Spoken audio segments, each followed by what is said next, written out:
Does he have an option? I'm not sure your question.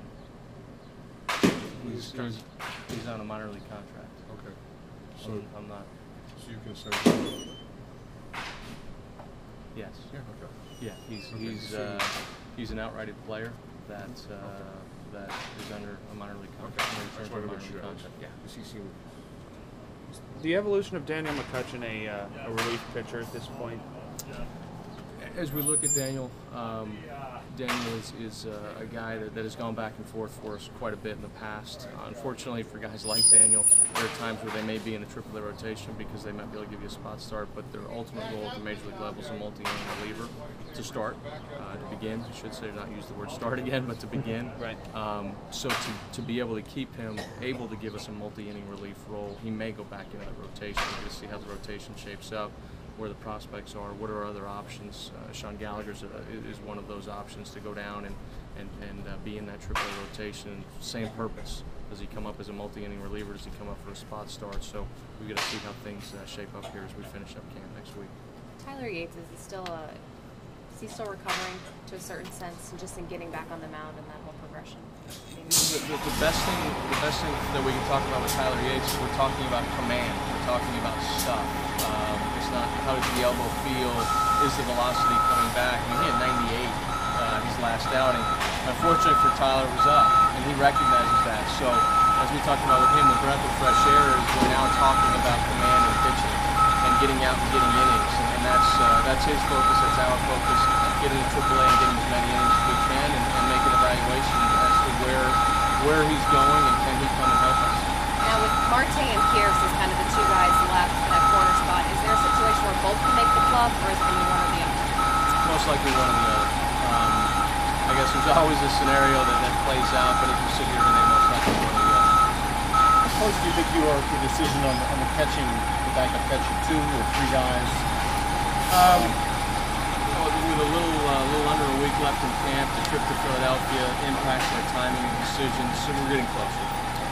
It's Siriaco. Would Bowker be a more viable option in center field than Siriaco? Either one can go out there and fill if we had to.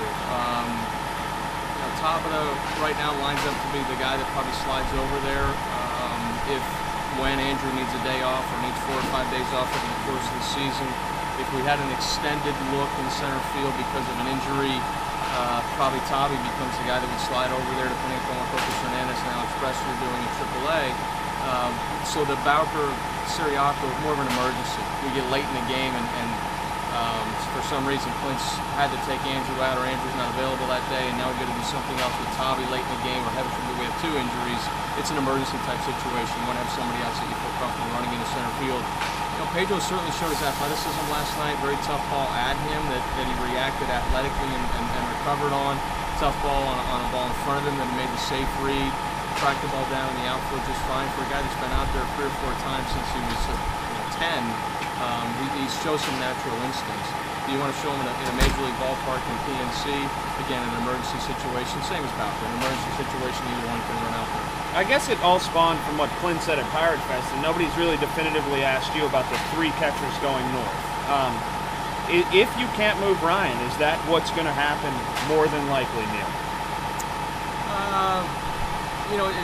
Because it is the crux of what happens with another roster spot. It is. They're all interdependent, and it's going to ultimately come down to the decision we think is the best for the organization. How do we best give Clint weapons to win games off the bench? How do we best give our club the opportunity to rest players appropriately so we don't have to run guys out there game after game after game and allow them to rest and bounce back as well as they can. We're working toward that decision, and we'll probably make it sooner than later, but we won't be forced into any decision. We'll make the decision that we think is the best thing for the club. Does Joe Beimel have enough time to get ready before opening day? In talking with Joe today, in a perfect world, we're probably still looking at one more side before he's ready to get into a game. So the reality is we're going to run out of time. And he's okay with that. We talked with him this morning about that. Our focus is having him be in a position to help us all year and not April 1st. our focus is putting him in a position to be healthy and come up and pitch in a meaningful role in our bullpen, and that doesn't happen in one outing at the end of March. So we're going to work through the timing and try to get him back on a mound as quickly as we can in the game situation. Work through how many game situations he needs. We've got to see him go back to back because he's going to have to do that at the major league level. So the reality is he will not be with us opening day, but we'll work hard to get him back out there as quickly as he's ready. Will he be on the DL, or will he just be here since he's a minor league contract? He's a minor league contract guy that we'll look to add to the roster when he's healthy and when he's ready to go. He'll stay in extended spring training. We're working through that. Okay. Is the focus the outings? Is the focus the competition? And the reality is the focus is probably the outings. Theoretically, he may be ready to go by the time the minor league season's open. If not, then we make a decision. Do we send him to Indy? Do we send him to Altoona? Do we keep him here in Bradenton? Where do we go from there? But really, it's going to be a day-by-day process. How does his pen go? I guess his next pen is Sunday. How does his next pen go Sunday? And then, does he need a batting practice? Does he need a second batting practice? Can he get right into games? How does the game go? Does he need a third game? Does he need a fifth game? So really, it will be a day-by-day process with Joe to make sure we put him in a position to come up and help us. And to clarify, just because he's left-handed doesn't mean you need to fill his spot with a left-handed. No. I mean, because it has been said.